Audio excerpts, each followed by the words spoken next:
Hello मेरे प्यारे दोस्तों, आज हम लेकर आए हैं कहानी खूबसूरती का घमंड। सुबह का वक्त था। रसोई से चाय की खुशबू आ रही थी। बर्तनों की खनक पूरे घर में गूंज रही थी। सास अपनी कॉटन की साड़ी संभालते हुए चूल्हे पर चाय बना रही थी। माथा पसीने से भीगा हुआ था, पर हाथ रुक नहीं रहे थे। अरे बहू, अगर चेहरे पर रंग लगाने का काम खत्म हो गया हो तो किचन में आजा, सब्जी काटनी है। दूसरे कमरे में रुचि ड्रेसिंग टेबल के सामने बैठी थी। टेबल पर कॉस्मेटिक का सारा सामान रखा हुआ था। रुचि आईने में अपने चेहरे को गौर से देख रही थी और ब्रश गालों पर चला रही थी। कोई स्टार शूट के लिए तैयार हो रही हो। उफ, तुम्हारी ये ब्यूटी रुचि, ऐसा लगता है मानो सारी दुनिया की खूबसूरती तुम में ही आ गई हो। रुचि बेटा, कितना मेकअप करोगी? अगर चेहरा घिसने का काम हो गया हो तो थोड़ा बर्तन भी घिस दो। रुचि ने मिरर से खुद को देखा। ओ माँ जी, घर के काम करने के लिए एक नौकरानी क्यों नहीं रख लेती? मेरा काम है घर की शान बढ़ाना, ना कि घर का काम करना। हाँ, चेहरा चमकाने में ही तो पूरा दिन निकल जाता है, तो घर की शान बढ़ाने के लिए वक्त है कहाँ है तुम्हारे पास? इतना बोलकर सास वहाँ से चली जाती है और अर्जुन अपना ऑफिस बैग लेकर बेडरूम में आता है। रुचि अभी भी आईने में खुद को निहार रही होती है। तभी अर्जुन कहता है, क्या यार रुचि, सुबह सुबह बस मेकअप ही किए जा रही हो? अरे थोड़ा काम करके माँ का हाथ भी बटा लिया करो। मुझे देखो, मैं अगर इतनी खूबसूरत ना होती तो तुम क्या कर मुझसे शादी करते? बोलो। ये तो तुम अपने दोस्तों के बीच कॉलर उठाकर घूमते हो ना, वो सब मेरी इसी खूबसूरती की वजह से है, समझे? तुम्हें तो फक्र होना चाहिए मेरे इस चेहरे पर। फक्र? हाँ हाँ, वो सब ठीक है, लेकिन खूबसूरती ही सब कुछ नहीं होती। अर्जुन के इतना कहते ही रुचि ऊपर से नीचे तक अर्जुन को घूरती है। अच्छा तो फिर जाओ, किसी बदसूरत लड़की से शादी करके उसे अपने घर साथ घुमाओ। अर्जुन कुछ नहीं बोलता, क्योंकि उसे पता है जब बात खूबसूरती की आती है तो रुचि से कोई जीत नहीं सकता। इसलिए अर्जुन से बिना कोई बहस किए वहां से चला जाता है। इतने में सोनल, जो कि रुचि की ननद है, घर से बाहर जाने के लिए तैयार हो रही थी। उसने प्लेट कॉटन का कुर्ता पहना हुआ और बाल भी सीधे सीधे तरीके से बांधे हुए थे। सोनल का रंग सांवला था, पर चेहरे पर एक गजब का ग्लो था। सोनल सिंपल थी, किसी से का बुरा नहीं बोलती थी। रुचि ने उसे देखा और मुस्कुराई। सोनल, तुम कहाँ जा रही हो? ओ भाभी, मैं कॉलेज जा रही हूँ। हाँ तो फिर तैयार होके जाओ। भाभी क्या मैं तो तैयार ही हूँ। मुझे तुम तैयार होना कहती हो? अरे तुम तो पहले जैसे ही लग रही हो। सुनो अपनी खूबसूरत भाभी का थोड़ा सा फायदा तो उठाओ। ये क्या गरीबों जैसी शक्ल बना रखी है? भाभी मैं जैसी हूँ बिल्कुल ठीक हूँ। सुनो सोना, तुम्हारे और मेरे तैयार होने में काफ़ी अंतर है। तुम्हें तो कोई फक्र ही नहीं पड़ता। यह बात सोनल के दिल को लगी और चुप हो गई। उसने अपना बैग उठाया और घर से निकल गई। बंदर क्या जाने अदरक का स्वाद। दोपहर वक्त कुछ मेहमान आए। सास रसोई में दौड़ दौड़ कर काम कर रही थी। बहू, मेहमान आने वाले हैं, मुझे उनके लिए खाना बनाना है, थोड़ा हाथ तो बटा दो, मैं थक गई हूँ। क्या मैं? ओह मम्मी जी, खाना बनाने में मेरी स्किन खराब हो जाएगी। ये तेल धुआं, ओ माय गॉड, मुझे सूट नहीं करता है। भगवान, ना जाने कौन सी घड़ी में तुझे बहू बनाकर लाई थी। सास अपना सारा काम खुद ही कर रही होती है। तभी घर में मेहमान आते हैं। अरे आइए आइए, कैसी हैं आप? हाँ, हम तो ठीक हैं, आप कैसी हैं बताइए? घर तो बहुत अच्छा है आपका, आप लोग बैठिए, मैं आपके खाने पीने का इंतजाम करती हूँ।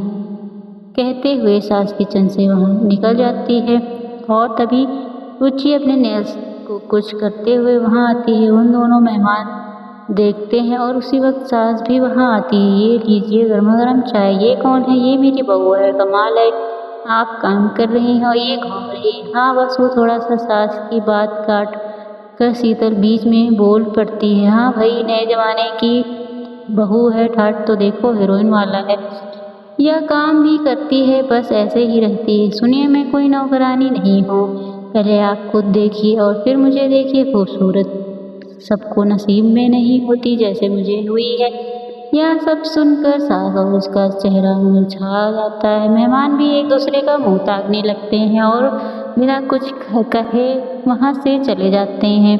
सास की आंखों में शर्म और उदासी थी। तो अपनी खूबसूरती का बखान कब तक गाएगी? इस खूबसूरती के पीछे रिश्ते नातों की कोई कदर नहीं। तुझे सुनिए मम्मी जी, मेरी खूबसूरती ही मेरे काम आएगी, बाकी कुछ नहीं। सास बिना कुछ कहे वहाँ से चली गई। रुचि का घमंड दिन ब दिन बढ़ता ही जा रहा था। तभी एक दिन वो बाजार गई। बाजार में भीड़ थी। मोहल्ले के कई लोग बाजार से पहले से मौजूद थे। एक सब्जी वाला टोकरी पर पानी छिड़क रहा था। कुछ बूंदें उड़कर रुचि के चेहरे पर आ गई। अरे ये क्या कर रहे हो? देखा मेरा चेहरा? तुमने मेरा महंगा मेकअप खराब कर दिया। सब्जी वाला घबरा जाता है। बहन जी, मैं तो सिर्फ सब्जी पर पानी छिड़क रहा था। अगली बार ध्यान रखूंगा। मेकअप है, तुम जैसे लोग नहीं समझोगे। माफ़ कीजिए बहन जी, आगे से ध्यान रखूंगा। हाँ, रखना तो पड़ेगा। इतना महंगा मेकअप है, इसे तुम इसके पैसे भी नहीं भर सकोगे, समझे? रुचि इतना भूल कर वहाँ से चली गई मानो उसने कोई जंग जीत लिया हो। बाजार में उपस्थित सभी लोग उसकी ओर देखते रह गए और एक दूसरे से रुचि के व्यवहार को लेकर बातें कर रहे थे। कितनी घमंडी है यह लड़की, बाप रे! ऐसी बातें सबके सामने। बेचारा सब्जी वाला वापस आते हुए रुचि ने एक ऑटो वाले को हाथ दिखाकर रुका। उसमें बैठकर अपने लिपस्टिक से टचअप करने लगी। तभी ऑटो का एक पहिया गड्ढे में गिर गया और ऑटो उछल पड़ा।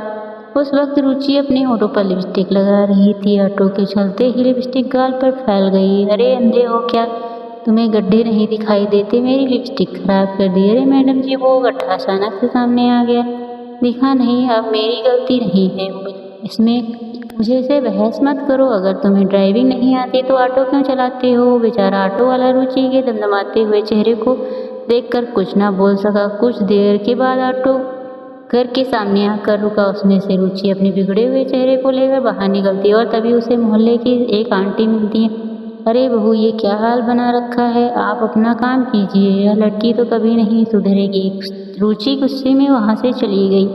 रात में अर्जुन ने उसे अपने ऑफिस की पार्टी के बारे में बताई। जानती हो रुचि, हमारे ऑफिस में पार्टी है। देखो, पार्टी में ना तुम जरा संभल के रहना और बातें कम करना। ये मेरे करियर के लिए बहुत ज़रूरी है। सुनो, मुझे बोलने की कोई ज़रूरत नहीं। मेरी खूबसूरती ही सिर्फ बोलती है। सब मेरी खूबसूरती देखकर खुश हो जाएंगे। तुम टेंशन मत लो। अगले दिन अर्जुन और रुचि ऑफिस पार्टी में पहुंचते हैं। सबकी नज़र रुचि पर पड़ती है। पार्टी में मौजूद सभी लोग रुचि की तारीफ कर रहे थे और इधर रुचि टिप्स दे रही थी। मेकअप का सही इस्तेमाल सबको आना चाहिए। और देखिए, कुछ लोग बिना मेकअप के बिल्कुल बेजान लगते हैं, जैसे हमारी बॉस मैडम। बॉस की वाइफ का चेहरा उतर गया और इधर अर्जुन का दिल बैठ गया। अर्जुन गुस्से में रुचि को देखता है, उसके पास गया। रुचि, तुम समझती हो तुमने क्या कर दिया? मैं तो बस सच बोल रही हूँ। सच सुनना सबको अच्छा नहीं लगता। पार्टी का माहौल हैवी हो गया। पार्टी में मौजूद लोग आपस में फुसफुसाने लगे। बॉस अर्जुन को गुस्से में देख रहा था। तभी अर्जुन रुचि को लेकर वहाँ से चला जाता। अगले दिन सुबह रुचि को पता चलता है कि उसके मोहल्ले में एक ब्यूटी कंपटीशन है। उसने महंगे कॉस्मेटिक्स ऑर्डर किए थे। वो आ गया। उसे देख सोनल ने शर्मा कर कहा, भाभी ये क्रीम तो बहुत अच्छी लग रही है, थोड़ा मैं भी लगा लूँ। तुम अपने चेहरे पर कुछ भी लगा लो, कोई फर्क नहीं पड़ता, तुम्हारे लिए सब बेकार है। सोनल चुप हो गई। दिल पर काफ़ी चोट लगाकर उसने कुछ नहीं बोला।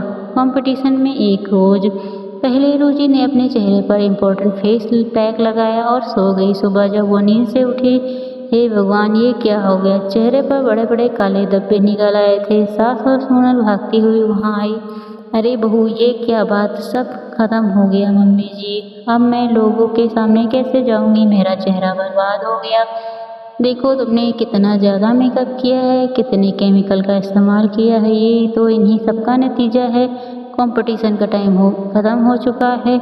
रुचि घर में छिप गई। इधर सोनल ने एक सिंपल सी कॉटन की साड़ी पहनी, बिना किसी मेकअप की कंपटीशन में गई। कंपटीशन का हाल भरा हुआ था। जब जज ने सोनल से पूछा, माफ़ कीजिएगा सोनल जी, आपका सीक्रेट क्या है? मैं जैसी हूँ वैसे ही रहती हूँ। सादगी और स्माइल ही असली श्रृंगार है। सभी लोग तालियां बजाने लगे। मोहल्ले के सारे लोग बहुत खुश हुए। सोनल को विनर घोषित किया गया। सोनल ट्रॉफी लेकर घर पहुंची। रुचि ने ट्रॉफी देखी तो उसके आंसू निकल आए। सोनल, सब मेरा मजाक उड़ा रहे हैं, मैं ख़त्म हो गई। भाभी, चेहरे की खूबसूरती कुछ ही दिनों की मेहमान होती है, दिल का अच्छा होना असली जीत है। अगले दिन रुचि सबके सामने आई। मैंने सबको बहुत दुख दिया, मुझे माफ़ कर दीजिए, अब मैं बदल गई हूँ। सास ने गले लगा लिया। बस बहू, अब तुम समझ गई हो। सोना भी सिर्फ तुम्हारी नहीं, सबकी जीत है। आज मुझे समझ आ गया कि सादगी और अच्छा नेचर ही असली खूबसूरती है। अर्जुन ने रुचि का हाथ पकड़ा। चेहरे की खूबसूरती बस कुछ दिन की मेहमान होती है, लेकिन सादगी और अच्छा स्वभाव जिंदगी भर साथ देती है। धन्यवाद।